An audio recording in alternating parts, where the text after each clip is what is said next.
13ই মে বেলা ৩টা হঠাৎই এক ধূলিঝড়ের তাণ্ডবে বিলবোর্ড ভেঙে পড়ে মৃত্যু হয় ১৬ জনের। ঘটনাটি ঘটেছে মুম্বাইয়ের ঘাটকোপর এলাকার একটি পেট্রোল পাম্পের কাছে।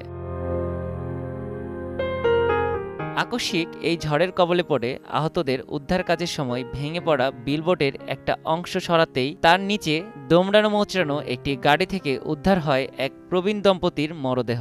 সেই প্রবীণ দম্পতি বলিউড অভিনেতা কার্তিক আরিয়ানের মামা মামি। দুর্ঘটনার দিন থেকেই নিখোঁজ ছিলেন তারা। অবশেষে দেহ মিলল তাদের।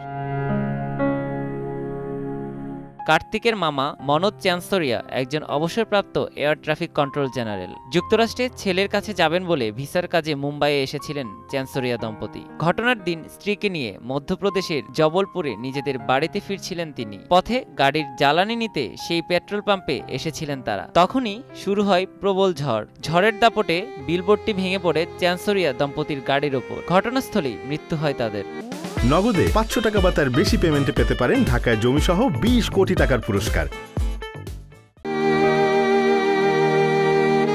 দুর্ঘটনার ৫০ ঘণ্টা পর উদ্ধার করা হয় চ্যানসরিয়া দম্পতির মৃতদেহ। মুম্বাইয়ের সাহার শ্মশানে তাদের শেষকৃত্য সম্পন্ন হয়েছে। কার্তিক আরিয়ান সহ গোটা পরিবার শ্মশানে উপস্থিত ছিলেন। আগামী ১৪ই জুন মুক্তির অপেক্ষায় রয়েছে কার্তিক অভিনীত সিনেমা চান্দু চ্যাম্পিয়ন। প্যারাঅলিম্পিকে ভারতের প্রথম স্বর্ণজয়ী অ্যাথলেট মুরলীকান্ত পেটকারকে নিয়ে সিনেমাটি নির্মাণ করেছেন কবির খান। ইতোমধ্যে চান্দু চ্যাম্পিয়নের পোস্টারে ভিন্ন লুকে দর্শকদের চমকে দিয়েছেন নায়ক। শনিবার মধ্যপ্রদেশের গোয়ালিয়রে জমকালো আয়োজনে চান্দু চ্যাম্পিয়নের ট্রেলার মুক্তি দেয়া হবে। পরিবারের এই চরম বিপর্যয়ের সময়েও কার্তিক কাজের প্রতি অবিচল। অনেকেই অনুষ্ঠান বাতিলের কথা বললেও কার্তিক নিজের প্রতিশ্রুতি থেকে সরতে চাননি। শোককে শক্তি করেই এগিয়ে যেতে চান তিনি।